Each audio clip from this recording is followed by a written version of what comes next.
Okay, today we're jumping into a hidden war that's happening all around us, every second of every day. It's the digital battlefield of cybersecurity. And what's wild is that the secret to winning this war might not be about making things more complicated, but actually making them simpler. Just try to wrap your head around this number. A new cyber attack is launched every 39 seconds. It's a constant, relentless barrage. So the real question is, how on earth can any human analyst, no matter how brilliant, possibly keep up with that pace? It's just an impossible flood of information. You could honestly call it a digital tsunami. The people on the front lines, the security professionals, they're just buried every single day under this massive wave of alerts, reports, and data. It's an ocean of noise, and their job is to find that one tiny, critical signal. Now, this fire hose of information actually has a name. It's called Cyber Threat Intelligence, or CTI for short. Think about it like this. Imagine a detective trying to solve a crime, right?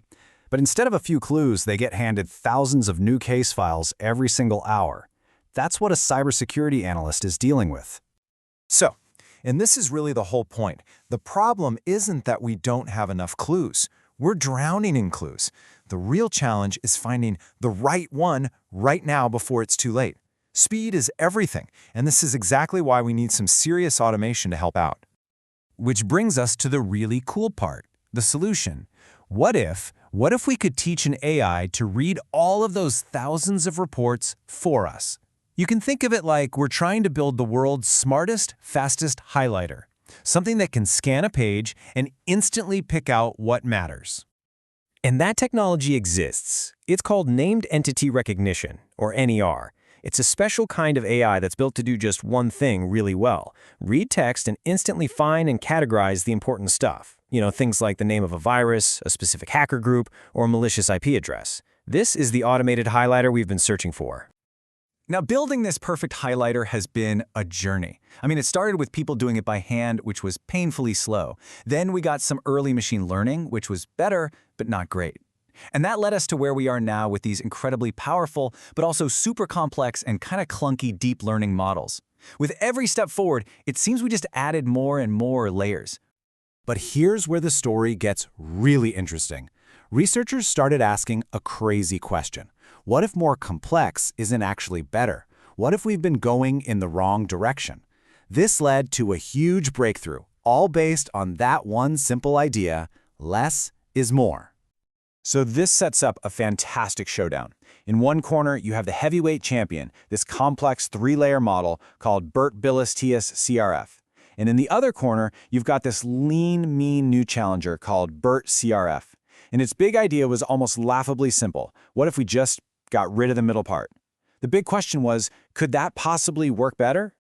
So let's quickly look at how the old, complex way worked. It was a three-step dance. First, a part called BERT would read the text to figure out what the words mean in context. Then, a second layer called BiLSTM would try to organize everything into a logical sequence. And only then would the final layer, CRF, make a prediction about what's important.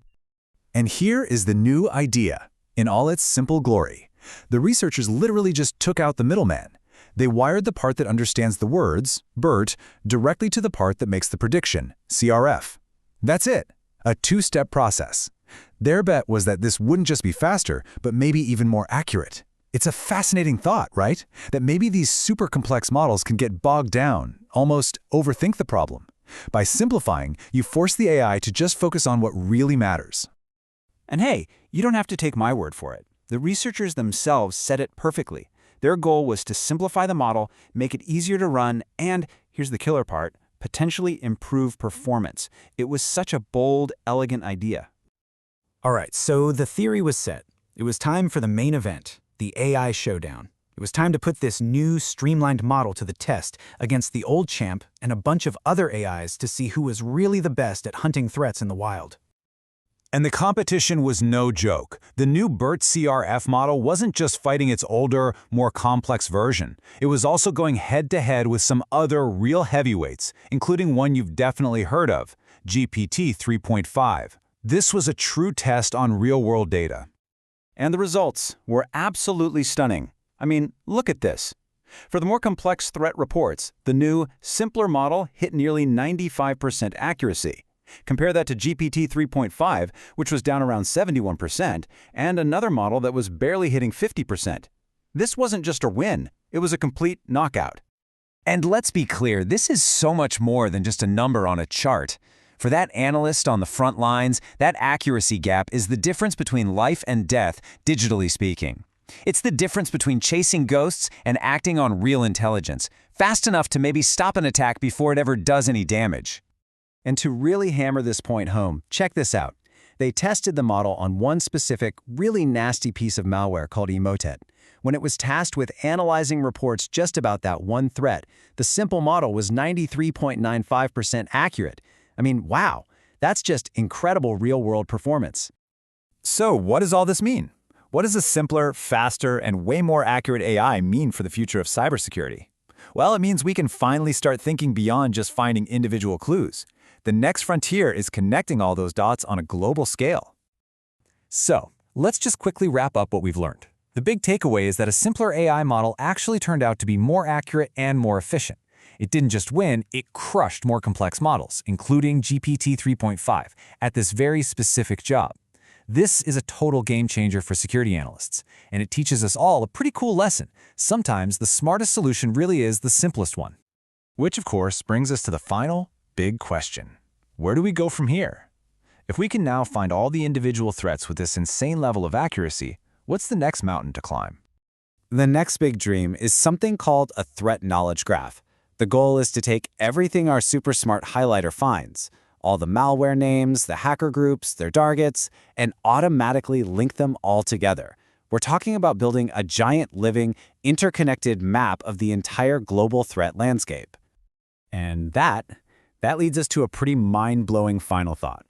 If an AI can automatically find every single clue hidden in that mountain of data and then connect all those dots for us, could it one day go from just playing defense to playing offense? Could it actually predict the next massive global cyber attack before it even begins?